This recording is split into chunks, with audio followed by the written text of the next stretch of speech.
د پاکستان د صدر اعظم عمران خان صاحب خبرې چې موږ به افغانستان ته مسلکي خلک ولیږو د کار دپاره، ځکه افغانستان خو دشته ده. او عمران خان صاحب کله دا وی چې پښتانه تعلیم نه کوي، په خود باندې جاهله دي، کله یو رقم ته خبره کوي، کله بل رقم خبره کوي.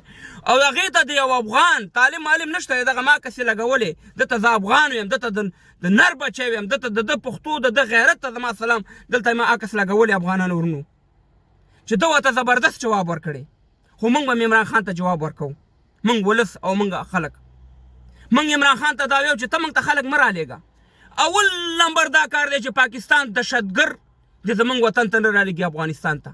دا د دهشتګردۍ اډې دي په پاکستان کې بندې کا. دغه د کرنیلان او جرنیلان چې دا دهشتګردي او د آی اس آی د همدغه کاروبار یې دهشتګردي ده، دغه مدرسو کې خلک ټریننګ کوي او موږ وطن ته بمونه رالېږي. دغه بس که موږ دپاره به دغه کفایت کوي. که تاسې چېرته ویوه چې یاره موږ افغانستان سره کومک کوو، نو دغه کومک موږ سره وکړئ، مهرباني وکړئ عمران خان صاحب.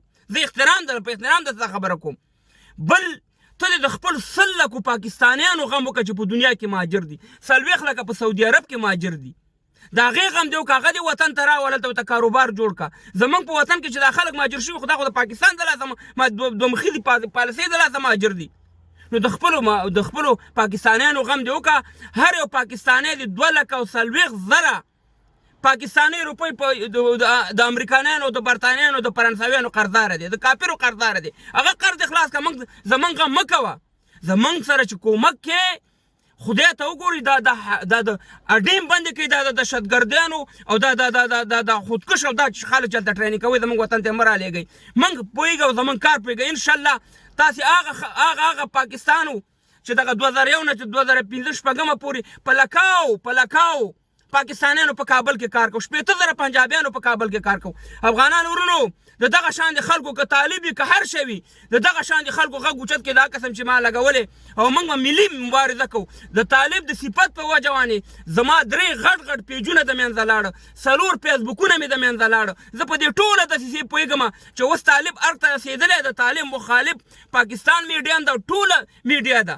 ځکه د دې نه مخکې 6 میاشتې به تاسې کتلي چې د طالبانو به لیپونه کېده، وروره شیر کېده، به هر څه به کېده، نه بندېده پیجونه. مګر اوس د طالب صفت چې زه کوم عکس یې لګوم، زما فیسبوک او یا د ستاسې فیسبوک د منځه ځي، په دې باندې یو 15 منټه سوچ وکړئ. طالب چې په ډورنلیان باندې ورځي، په اټک باندې ورځي، په ایران باندې ورځي، زه ورته زنده‌باد وایم، زنده‌باد وایم. که څوک ماته طالب وایي، زه طالب یم. په دغه سیبه چې ملي بیرغ نه مني طالب، زه طالب بالکل نه منم. هغه یو بېله موضوع ده. مګر په دې ټیم کې زبردست جواب د طالبانو ورکړی. موږ پاکستان ته هیڅ ضرورت نه لرو. پاکستان موږ ته ضرورت لري. د پاکستان کاروبار، د پاکستان بزنس په افغانستان باندې دی. موږ ته کاریګر مه رالګئ. عمران خان صاحب په احترام درته وایم، موږ دهشتګرد بند کړه زموږ د افغانستان نه.